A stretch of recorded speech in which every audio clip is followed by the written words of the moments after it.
I'm Dr. Schliebowitz. We're here in Columbus, Ohio today, where I've uncovered this mammoth structure. We're gonna see if we can figure out exactly what went on here many years ago and why it is in the condition it is now. This is obviously a refueling station. This could not be anything else. With no other constructions rivaling its form, nor perhaps its function. This could be the essence of what European modernists, that is to say functionalists, have long sought. And that right there is a grain elevator. Those massive structures on East Main Street that you were asking about? Yeah, you should probably stop asking. You can see behind me the urban context of the area, and it begs the question, why is this structure here? You can see the native population going about their business, so we have to make sure we don't disturb them as we do our investigation.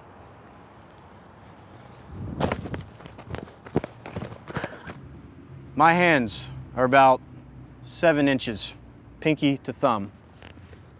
We're gonna see if my estimation of the height of this thing's right.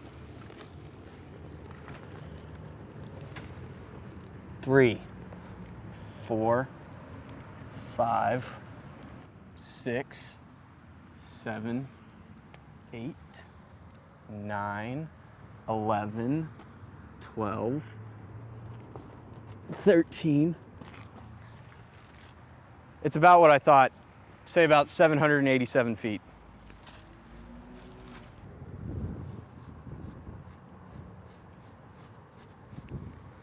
My investigative skills seem to be stumped as I cannot seem to decipher these hieroglyphics that cover this once beautiful, massive structure.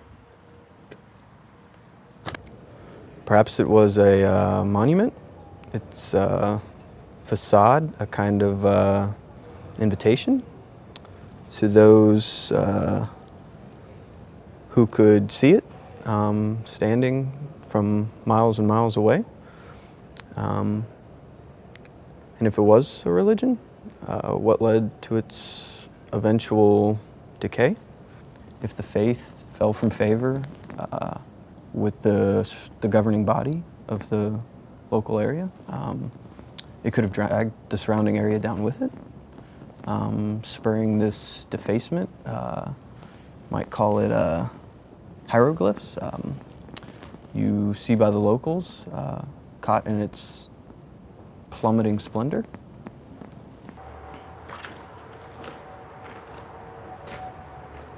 You can see at one time, this place smelled like shit. And judging by the smell right now, it still does. Which even begs the question even more. What was this place for? Oh, shit.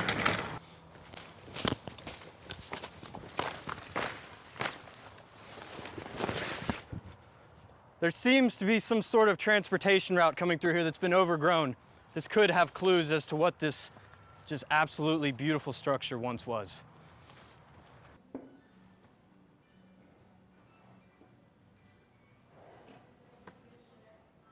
Transportation routes near this site are of significant importance.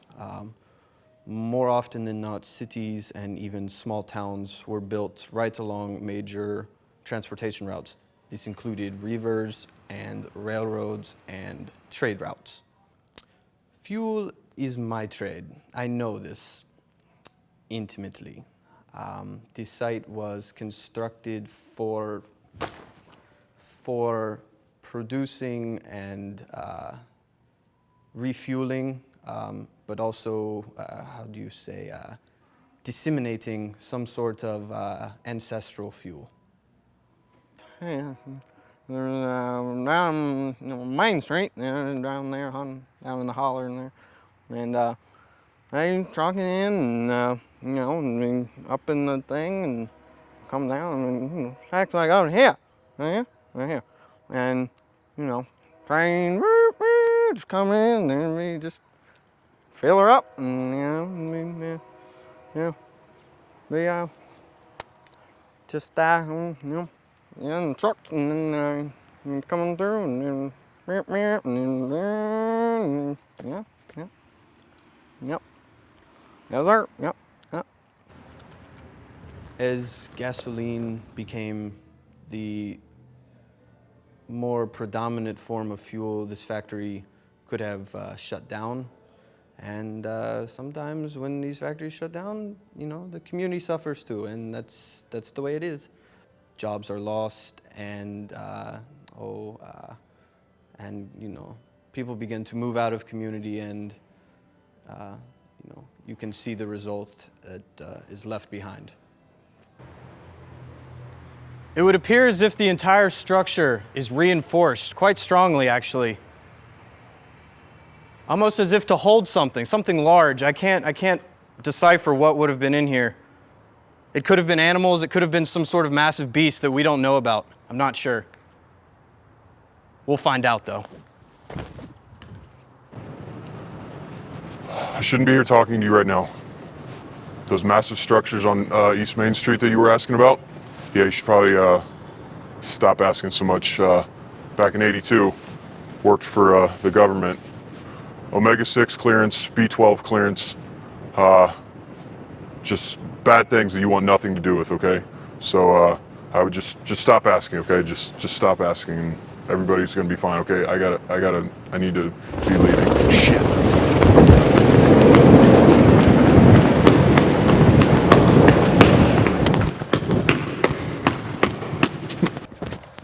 Here!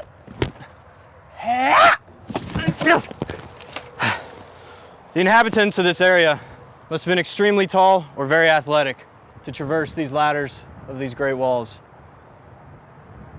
Not sure how we'll ever get to the top.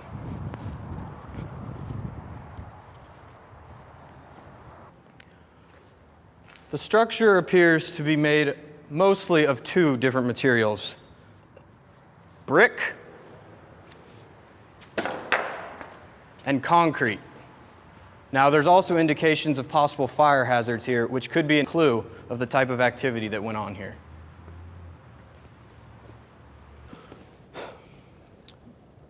Those structures that are built to weather all possible outcomes, and with such commanding presence, are often idolized by future generations for the prowess they represent for the cultures that create them. Look at the pyramids or the Colosseum. Unlike these wonders, this structure has been vilified and surrounded by poverty. Ironically, its foundation is hosted by the strife of nearby vacancy and abandonment, while its battlements look to the east beyond the highway. So how do we situate these structures within our own system of beliefs if we can't pinpoint their purpose? Not to say we won't, with clues, come to a conclusion. But in the meantime, this exists so close to current culture. How do we define its walls? How can we coexist with a structure so clearly mechanized? The building and structure are in such shambles that getting to some parts have proven to be difficult.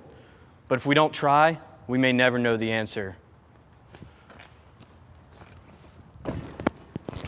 All in the name of archaeology.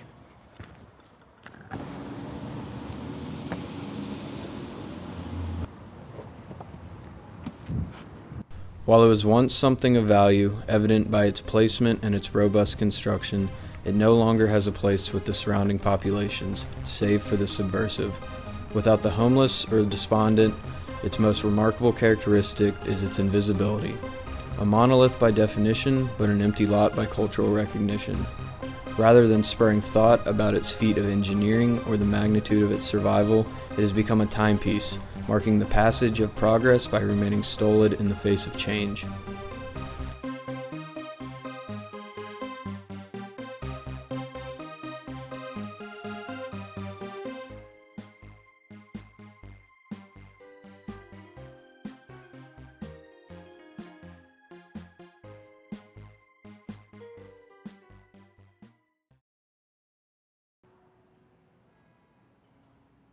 Shaboom.